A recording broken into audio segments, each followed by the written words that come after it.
recusa propostas revolucionárias, especialmente a arte, como forma de tratamento para problemas psiquiátricos. Idealizador do Hotel da Loucura, é adepto do método Nise da Silveira e Paulo Freire de aprendizagem. O meu convidado no perfil de hoje é o ator e psiquiatra transcultural Vitor Por Deus. Vitor, muito obrigada pela sua participação aqui no perfil com a gente, é um prazer te receber. Vamos começar explicando para quem está em casa o que é a psiquiatria transcultural, o que quer dizer esse termo. Tá bom. Esse termo vem do grego, né? São palavras gregas que psique, em grego, quer dizer espírito, alma, né? Então, espírito, alma. E atria quer dizer cura, né? Medicina, né? A cura da alma. Psiquiatria é a cura da alma. E transcultural é através da cultura. Então é cura psíquica através da cultura. E a gente vem de uma escola de psiquiatria transcultural que é uma das mais importantes do mundo, que é a do Canadá, e a doutora Nise da Silveira aqui no Engenho de Dentro, né? Então eu trabalhei 7 anos no hospício da Nise da Silveira ali no Engenho de Dentro, no Grande Meier ali, né? Uhum. E acaba que ali é uma das experiências mais importantes do mundo, porque a Nise trabalhou com Carl Jung, que foi aluno do Freud na Suíça. Aí ela volta, monta esse museu que hoje tem mais de 350 mil obras, né? Que é o Museu do Inconsciente. O Museu de Imagens do Inconsciente, que tem mais de 1000 pacientes documentados, né, onde ela mostra que a expressão cultural é de importância capital na produção, no diagnóstico e na terapêutica da doença mental. Então, por exemplo, eu tenho casos, né, que são comparáveis aos da Nise, de pessoas que estavam... Eu tenho, por exemplo, o Reginaldo Terra, que é meu ator há 10 anos, e Reginaldo viveu 58 anos internado dentro de hospícios. Com tratamento convencional. Tratamento convencional, levou eletrochoques, foi ameaçado de lobotomia, ele viveu essa coisa da instituição, né, total, né, a medicação psicotrópica em alta dose. E é uma população de pacientes que são chamados psicóticos crônicos, né? Que estão em delírio crônico. Então ele está em delírio... Não consegue mais sair daquele estado. Não sai daquele estado, está há 10, 20 anos dessa forma, né? Nesse caso foram 58 anos. E a doutora Nise, e a exemplo dela nós conseguimos fazer parecido, ela mostra que quando você trata esse paciente de uma forma sincera, de uma forma afetiva, de modo a dar expressão aos conteúdos dele, né? Então ela trabalhava com teatro, trabalhava com música, com dança, com pintura, desenho, escultura, só que na época dela, a pintura, o desenho e a escultura eram os documentos de escolha, né? Então ela conseguiu montar um museu. Na nossa época, a gente fez filmes, teatro, peça e muitos espetáculos. Outras formas de expressão. Reginaldo saiu do hospital, tá morando na comunidade já há 3 anos. Ele viajou com a gente para São Paulo, ele participou de outras... Então, foi, assim, isso é uma cura psíquica, né? Você e é uma coisa que podia parecer impensável. Um paciente quase 60 anos internado, dopado, né, praticamente... E aí, ele responde. Ser considerado quase que curado. E reinsere. Eu acho que é curado, porque a cura, na minha concepção, né, que é até a concepção do Spinoza, que a doutora Nise também é dessa linha, desse filósofo holandês, Baruch Spinoza, que é do século XVII, ele fala o seguinte, que o aumento da potência de agir... Então, quando você age melhor, você sente prazer. Quando você age melhor, você sente alegria, né? Então, a alegria aumenta a potência de agir. E nós pegamos esse conceito e trabalhamos ele como um conceito de cura psíquica. Então, toda vez que você melhora a sua ação, que você age melhor, que você se relaciona mais, que você tem mais contato com o mundo, que você se insere melhor no mundo, nós vemos que está curando. E, ao contrário, é a dor, né? Então, toda vez que ele restringe a sua ação, que restringe a sua relação, que restringe o seu contato com o mundo, você experimenta dor e isso é a doença. Então, é mais difícil ainda se libertar desse ciclo. A doença, ela tem uma tendência a se sustentar, né? Essas doenças crônicas que nós estamos enfrentando, epidemias de doença cardíaca, doenças mentais, né? Essas doenças crônicas por excelência e tal, elas são estados de desvio dos processos de regeneração. Então, a pessoa, ao invés de completar o processo de regeneração, ela não completa, ela vai para um estado crônico. E isso é, infelizmente, muito explorado como fonte de lucro. Então, os doentes crônicos são doentes que dão muito lucro para as indústrias. Até pela indústria farmacêutica, né? Que é o maior lucro do mundo. Fica sendo medicado Vende medicação, infinitamente. as medicações aumentam o consumo a cada mês. A cada mês está mais gente tomando remédio, cada vez mais gente sendo medicada. E na saúde pública isso vai piorando, né? Então, os níveis de saúde pública vão piorando. As pessoas vão consumindo mais medicação, consumindo mais coisas que elas ficam dependentes, né? Então, fica dependente de terapeuta, fica dependente de médico, dependente de um monte de coisa. E foi legal você falar na tua introdução do Paulo Freire, né? Porque aí nós estamos falando de uma pedagogia da dependência ou de uma pedagogia da autonomia, né? Da libertação. Da libertação. Eu fiz isso no meu trabalho, eu acho que a doutora Anísio casa com o Paulo Freire. Porque os dois colocam a criatividade como um eixo gerador da identidade da pessoa. Então, da aprendizagem. Da aprendizagem, de desenvolvimento. Então, se você... Eu fiz essa frase, que se você não cria, você está doente. Porque criatividade é fundamental para a tua organização pessoal, para a tua organização da tua cultura. Você não pode ser uma pessoa alienada de achar que você não produz cultura, que você não produz arte, que você não produz a tua expressão. Porque quanto mais alienado você fica, mais deprimido você fica. Você acha que você não participa, que você não opina, que você não tem lugar no mundo. Então a gente vê isso, que a expressão cultural ela é capaz de emancipar a psique das pessoas, né? Você vê o fenômeno da autonomia psicológica, que é o que nós queremos enquanto médicos, enquanto psiquiatras, né? Nós não queremos que os nossos pacientes fiquem num curral pagando consulta o resto da vida. Nós queremos que eles se desenvolvam, que eles desenvolvam a sua personalidade, que eles vão à frente, que eles estudem, que eles viajem, que eles façam coisas. Então, o Paulo Freire, eu até falo muito isso, ele é um grande psiquiatra. Porque ele traz essa ideia de uma pedagogia da autonomia, que ensina a pensar, que ensina a abordar a diferença. Então, o que você faz numa roda freiriana? Você faz a tematização, que é você pegar os temas que aquelas pessoas estão trabalhando. Se for uma comunidade doente, quais vão ser os temas? É homicídio, é estupro, é violência, é droga. Porque é a realidade que está sendo vivenciada. Que está sendo vivenciada ali. Aí com esses temas você problematiza, você faz pesquisa com aquelas pessoas.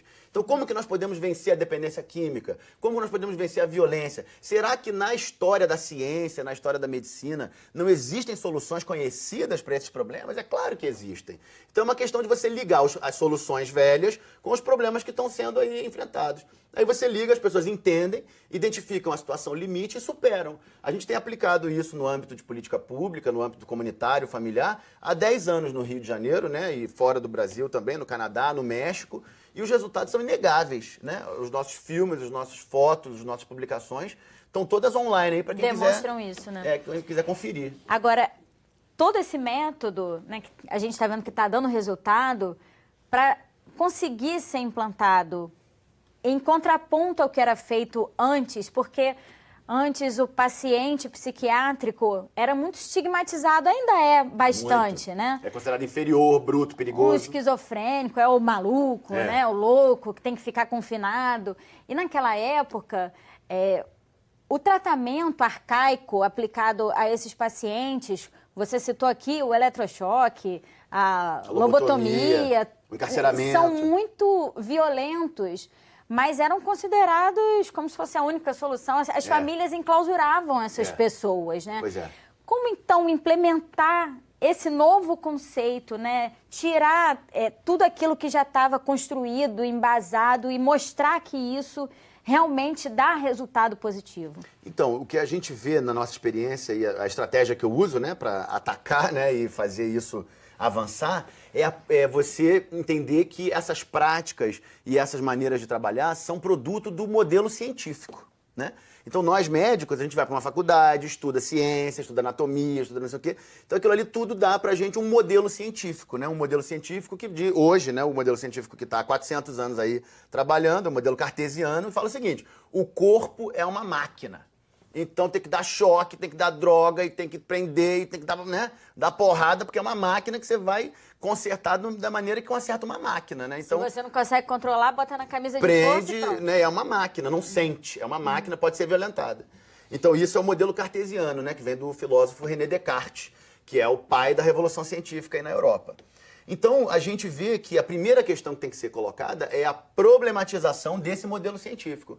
Que modelo científico é esse? Será que esse modelo científico é bom para câmeras, para computadores, para automóveis, para aviões? É bom, é máquina, funciona. É engenharia, né? Dá certo. Agora, será que esse modelo científico é bom para pessoas, para ecossistemas, para terra, para água, para gente, para seres humanos? Não, é péssimo, porque você trata o que é vivo como se fosse máquina. E você, na verdade, não trata também a origem do problema, né? Você não trata o que desencadeou aquele quadro. Exatamente. Então, o que nós somos? Nós somos chimpanzés bípedes, né? Somos grandes chimpanzés bípedes, com 3 milhões de anos de história evolutiva na Terra conhecida, né? Pelo registro dos fósseis. E esse chimpanzé bípede, ele é animado por espíritos muito caprichosos, né? Nós somos chimpanzés achando que somos deuses solares. Então isso dá uma confusão dos diabos, né? Então você vai encontrar pessoas que se acham imperadores solares da Síria, imperadores solares, né, do Irã. e são grandes ditadores e querem mandar em todo mundo e não sei o quê. Então isso tem que ver com entender a nossa biologia, né? A biologia que nós temos sido ensinados é uma biologia equivocada, é uma biologia cartesiana, que fala dessa coisa da genética, né? Então você tem que ter o gene certo para poder se dar bem, não é isso? Se deu o gene errado, vai para a câmara de gás, né? Vai ser eliminado. Então isso é uma biologia nazista, né? Uma biologia que trabalha com eugenia, né? Com a ideia de que tem um superior e outro inferior. E nós trabalhamos, eu trabalhei pessoalmente, né? Trabalho ainda há 15, 20 anos com o professor Nelson Vaz, que é um imunologista da UFMG, e ele é muito ligado a um neurobiólogo chileno chamado Humberto Maturana. E o Humberto Maturana, ele é muito importante hoje justamente porque ele traz essa outra biologia, que é a biologia da ecologia, é a biologia do desenvolvimento, que fala de epigenética, né, que são processos momento a momento no presente, que determinam historicamente a história das pessoas, dos organismos e das células, né? Então tudo você tem que conhecer a história evolutiva. Por isso que eu falei aqui, ó, nós somos chimpanzés bípedes, né, que viraram e foram andando e desenvolveram cultura, porque eu estudei a biologia humana, né? Estudei essa história evolutiva humana.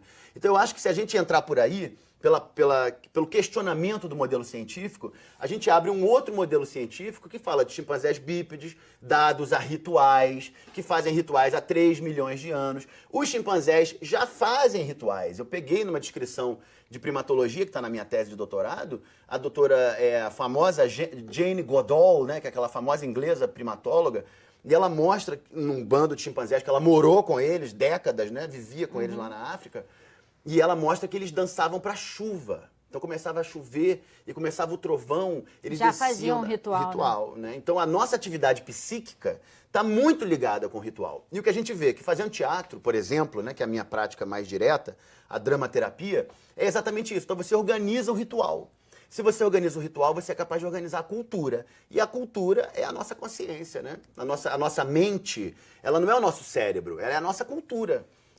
Tem o outro importante cientista americano chamado Gregory Bateson, que é um antropólogo da psicologia, ele fala isso, a nossa cultura é o nosso cérebro estendido, né? E o nosso cérebro estendido é a nossa cultura.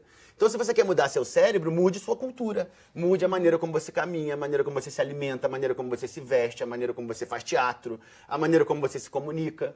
Então, nós sabemos, as doenças mentais são bloqueios de comunicação. Nem você sabe o que você está tentando comunicar. Porque você está com os teus afetos obstruídos, está traumatizado, passou por violência, passou por trauma. Isso é uma coisa importante da gente dizer, porque muita gente acha que o paciente psiquiátrico ou é apenas esquizofrênico ou depressivo por alguma influência genética e que aquilo não tem a ver com o meio em que ele vive. O modo de vida. Eu queria que você explicasse pra gente, né, de que maneira essas relações familiares, né, sociais, influenciam para desencadear um quadro como esse. Uma esquizofrenia, uma doença grave. Uma esquizofrenia, um transtorno obsessivo-compulsivo. É só ir lá no Engenho de Dentro, só ir no hospício público, ou no Engenho de Dentro, no público, qualquer lugar. Você vai no hospício público e vai ver gente negra, gente pobre, miserável. Como é que pode? Se era genético, né? Se tinha genética, por que só tem pobre, preto, desfavorável, vulnerável socialmente preso dentro de hospício? É a maioria. É 95%. Eventualmente parece um de classe média que deu uma pirada e tal, mas 95% é pobre, miserável, vem de famílias desestruturadas, de mães que apanharam muito, de pais que eram bêbados, de gente que cometeu suicídio, de violência. Coisa mais comum de atender aqui no Rio de Janeiro na medicina pública são mães deprimidas porque os filhos foram assassinados, porque teve, né? Então, como é que a gente vai desprezar, né, esse meio social ensandecedor, violento, e dizer que é uma doença genética? Não é maluco porque é maluco. Não é maluco, né? Ninguém enlouquece à toa, né? A loucura tem uma história, e a gente sabe que, né, praticando nesses 10 anos últimos aí, e praticando medicina e psiquiatria no Rio de Janeiro, no Canadá e no México, que também fiz uma experiência no México, a doença mental é um trauma que está na memória escondido. É uma cena macabra, né? Então a pessoa passou por uma cena macabra, aquilo ali fica na memória dela, e em algum momento de estresse é como se o personagem invadisse o ator. E a pessoa fica compulsiva, violenta, não sabe o que está fazendo, né? Perde a autonomia psíquica.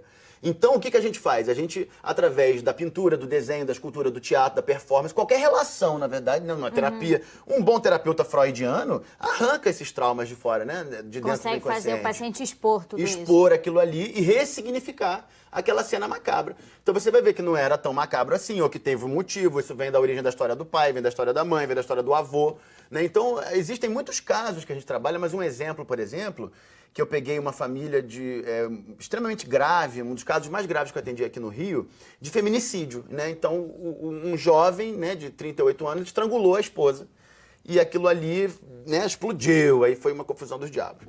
E aí eu entrevistei a família toda. Fui entrevistar a mãe, o pai, os tios, a irmã e todo mundo. Aí descobri que a família tem uma origem, que é muito comum no Brasil, numa Índia que foi sequestrada, estuprada, trazida, laçada no lombo de um cavalo, do Paraguai, no final da Guerra do Paraguai, e que aquela Índia enlouqueceu, mordia todo mundo e teve 11 filhos. Né? Então, isso é um trauma transgeracional, é uma cascata de traumas que tem início num sequestro, né? Que é no Brasil aqui mesmo que seja de uma outra geração. De várias gerações. Isso a epigenética explica, porque a epigenética está relacionada com interações entre as células e entre as moléculas e o organismo, momento a momento no presente. Então você vai configurando a tua história momento a momento no presente. E os eventos históricos vão dando um certo caminho, né? E esse caminho, quando é doente, grave desse jeito, ele se sustenta, ele não se extingue. E conforme a família vai evoluindo e não vai resolvendo aquele trauma, ele amplifica. Então essa influência que a gente diz que pode haver, essa influência genética, vem daí. Da epigenética. A epigenética hoje é o campo mais importante na biologia, que estão estudando aí, né, na medicina, nos Estados Unidos, na Europa, justamente porque eles estão tentando entender o papel das emoções, o papel das dietas, o papel do modo de vida, o papel da cultura. Agora, no hinduísmo, né, na Índia, eles não falam do karma, né, o karma, no espiritismo não fala do karma da família. É uma outra maneira de descrever o mesmo fenômeno. Só que a gente fala da biologia, então a gente fala de epigenética e trauma acumulado, né? Trauma epigenético acumulado que vai sendo transmitido. E é transmitido pelo modo de vida, pelos rituais da família, pelas histórias, pelas memórias. Então a gente orienta muito esses pacientes, é legal de falar, que a melhor maneira de evitar uma doença mental é não esconder as contradições da família. Entende? Os traumas. Conseguir lidar, tentar lidar com essa realidade. Quando tiverem maturidade para lidar com isso. Não vai contar para uma criança de 6, 5 anos que não vai entender. Mas a criança, o menino de 13, 14, 15 anos, a menina que começa a perguntar, mãe, quem é a nossa família? De onde vem a nossa família? Qual é meu sobrenome? Por que meu sobrenome é assim? É a hora de você falar, olha, meu filho, a gente vem de uma família, no caso da minha família, que é por Deus, né? Que é um nome esquisito, né? Todo mundo acha estranho. É família por Deus. Então eu fui perguntar isso pra minha mãe, quando eu tinha 13 anos. Ela não sabia. Não sabia a origem da família. Aí eu falei, porque vamos... talvez alguém tenha escondido. Alguém escondeu, né? Alguém esconde. Aí eu fui saber atrás, fui atrás. Fui lá pra Paraíba, fui lá perguntar, fui olhar a coisa e descobri que nessa região lá onde a minha família foi estabelecida e inventou esse sobrenome, no século XVIII, é uma região onde tem muito judeu português que foi convertido à força pela Inquisição no século XVII, fugiram para o Brasil e se enfiaram no sertão e ficaram lá escondidos, até meu avô sair. E eu vi para cá e falei, o que aconteceu com a minha família? E isso me foi fonte de angústia, isso me foi fonte de insegurança, porque eu tinha como se fossem lacunas na minha memória. Então, depois que eu descobri isso, eu fui trabalhar em muitos lugares e consegui ver que as famílias, de um modo geral, têm um problema de reconhecer as próprias origens. Tem essa tendência, né? Especialmente no Brasil. Vitor, vamos fazer um pequeno intervalo para a gente não estourar muito o nosso tempo, mas a gente volta com esse assunto no próximo bloco. Tá ótimo. É só um minutinho, não sai daí.